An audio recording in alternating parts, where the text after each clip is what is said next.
नमस्कार मेरे साथियों। तो आज मैं कुछ कर्मकांड और धर्मशास्त्र के अध्ययन अध्यापन और उनके आंतरिक राज और धर्मशास्त्र क्यों लिखा गया, क्यों बनाया गया, इसके पीछे क्या राज था, इन तमाम चीजों की जानकारी मैं देने जा रहा हूं। मैं किसी स्रोत के माध्यम से ही देने का काम करता हूं। इलीगल चीज मैं आपके सामने नहीं रख रहा हूं, इसलिए आप घबराए नहीं और इस चीज को मनन करें, इन विचारों पर थोड़ा मंथन करें। तो कोई भी चीज करने का उसका एक अपना लक्ष्य होता है, आंतरिक कहो या बाह्य कहो, एक लक्ष्य होता है। कोई भी टारगेट लेता है कोई आदमी, तो उसका एक भीतर का कुछ रहस्य छुपा होता है। हिंदू धर्म ग्रंथों की रचना क्यों किया गया, किस लिए किया गया और किसने किया, इसका अपना मापदंड है, अपना तरीका है। ये सब साजिशों का किताब है, साजिशों का ग्रंथ है जो ब्राह्मणवादियों द्वारा लिखा गया था। धीरे धीरे धीरे धीरे ज्यों ज्यों समाज हमारा विकास करेगा, उसका सही अर्थ को समझेगा, उस दिन से इससे कोसों दूर हो जाएगा। तो हिंदू धर्म शास्त्र जो है ये ब्राह्मणों का अर्थशास्त्र है। हिंदू धर्म शास्त्र ये ब्राह्मणों का अर्थशास्त्र है। ब्राह्मणों ने प्रत्येक धर्म ग्रंथ को ये जो रचना किया था अपनी सुख समृद्धि और उन्नति के लिए किया था। स्वार्थ को इसमें छिपा करके रखा गया था और गुप्त रूप से शोषण करने का सबसे बढ़िया जरिया बनाया था। इसलिए इस चीज को समझिए। ब्राह्मणी धर्म ग्रंथों में कर्मकांड का प्रावधान है। प्रत्येक कर्मकांड में दान का अनिवार्य बनाया गया है, दान का अनिवार्य बनाया गया है। इस प्रकार प्रत्येक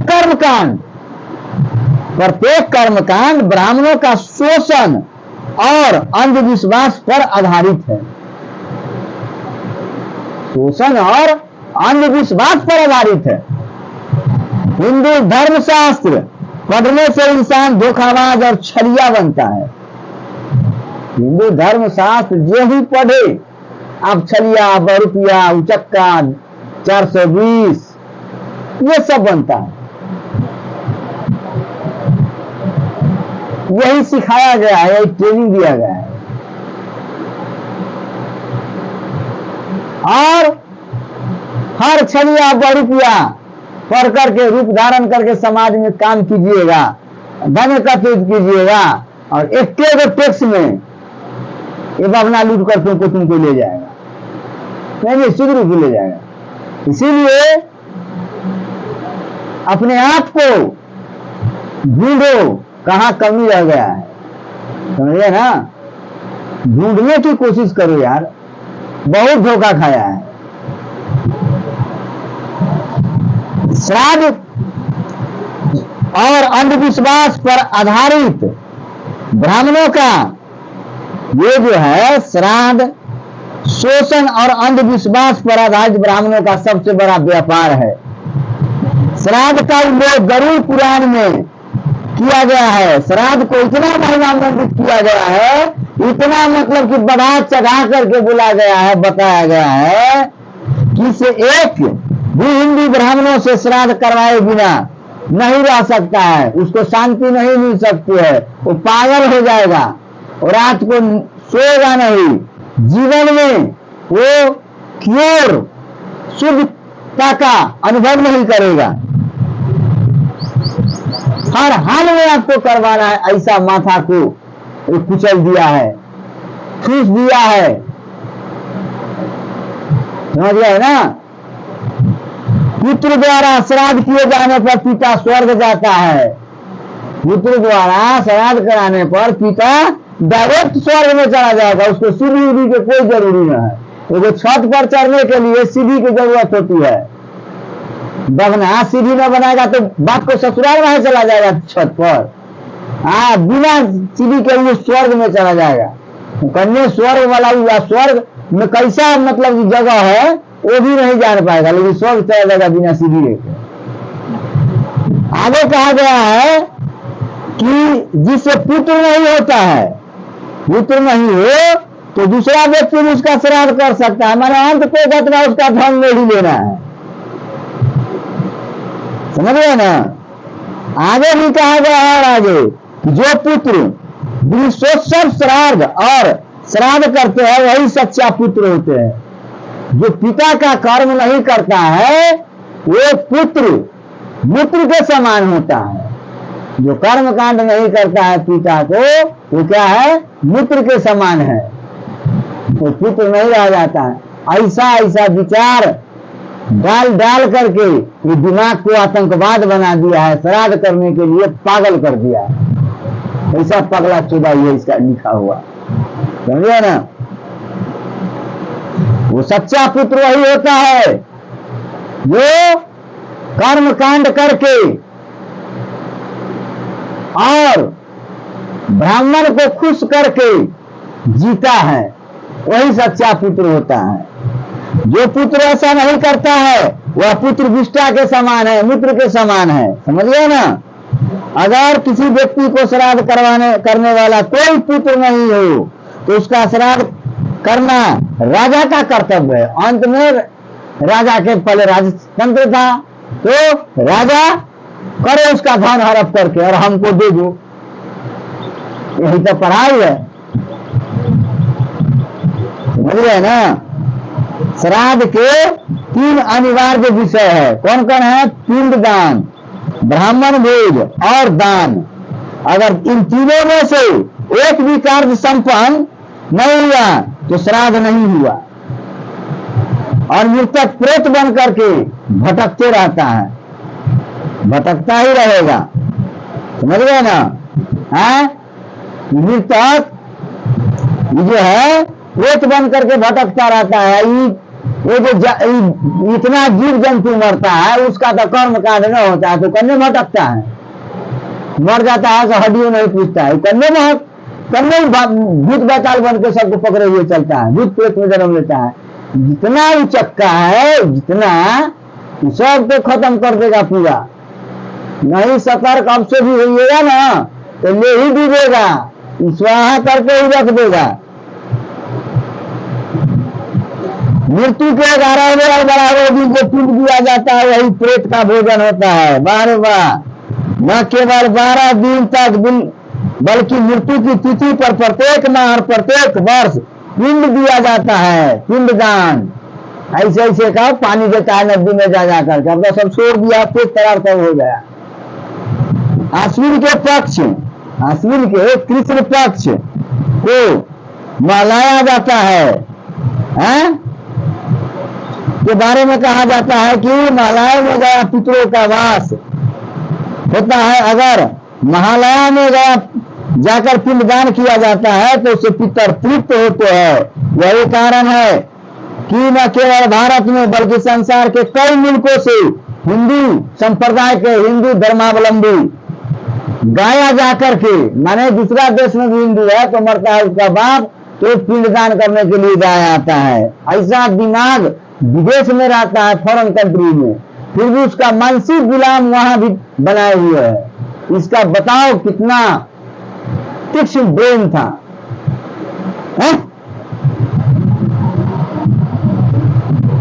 पिंडदान करते और दान दक्षिणा के रूप में मोटी रकम देता है। विदेशिया सब मोटी रकम दान दे करके पंडित पुरुषों को मालो माल करते हैं।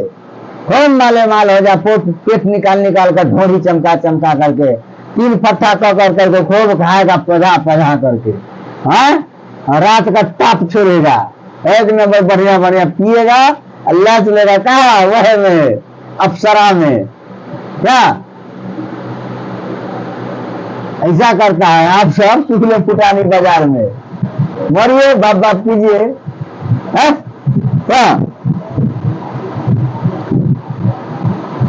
हाँ, हिंदू धर्म शास्त्र में कहा गया है कि ब्राह्मण भोजन से मृतक को प्रेतत्व से मुक्ति होती है। ब्राह्मण के जितना खिलाएगा वो तोहर बाप उतना खुश हो। तो प्रेतत्व आत्मा के खुशी मिलती है। ये खूब खिलाया कीजिए, भर दिन कमाइए, बना के घर रहिए, पूजे कीजिए, प्रणामों कीजिए पैर छूकर।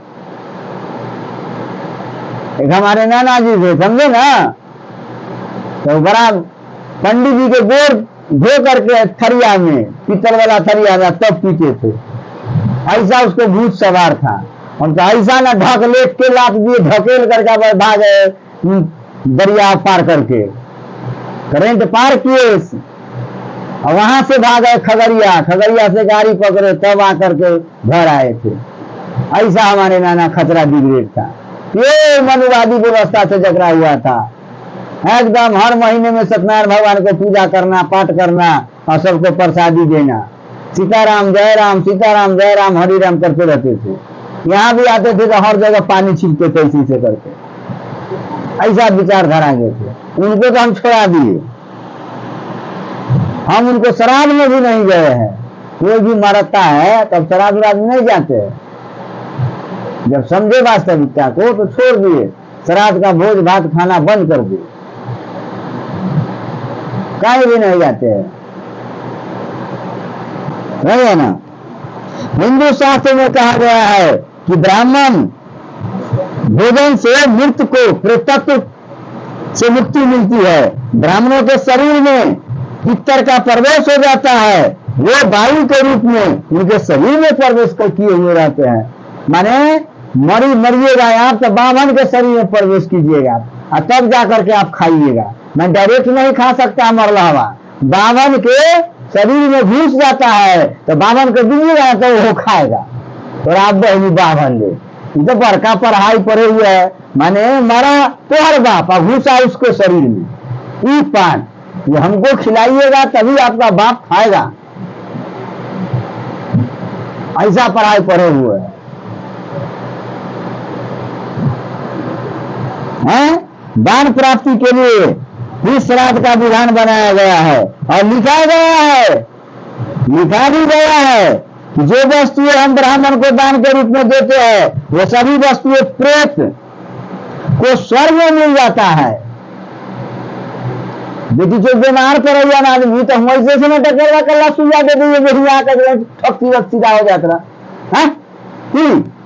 ये डॉक्टर पागलों से दान है मेरे जी को बोलाता है, अब बाहर में घुसाकर घर में घुसाकर सुइया देता है। काहे देता है जी? काहे चित्र में सुइया देता है? डायरेक्ट वहीं पे फुस सुबह मारता यहाँ पहुंच जाता। देखिए कितना चुट्टा हरामी है। उस समय में कितना दिमाग लगा ठग विद्या है, ठग ठग करके बुर्बक बनाने का साजिश है। और हमको खिलाएगा तो खूब खा लेंगे, दिल खुश हो जाएगा। बाहो पंडित जी, बाहो तीन फटिया बाबा, नारायण कहिए। चलिए मैं इसी के साथ विचारों को ध्यान देता हूं। जय मूल निवासी, जय बहुजन समाज। यदि अच्छा लगे मेरे विचारों को तो शेयर कीजिए और आगे बढ़ाइए और इस विचार को जीवन में उतारने की कोशिश कीजिए। यही मेरा लक्ष्य है।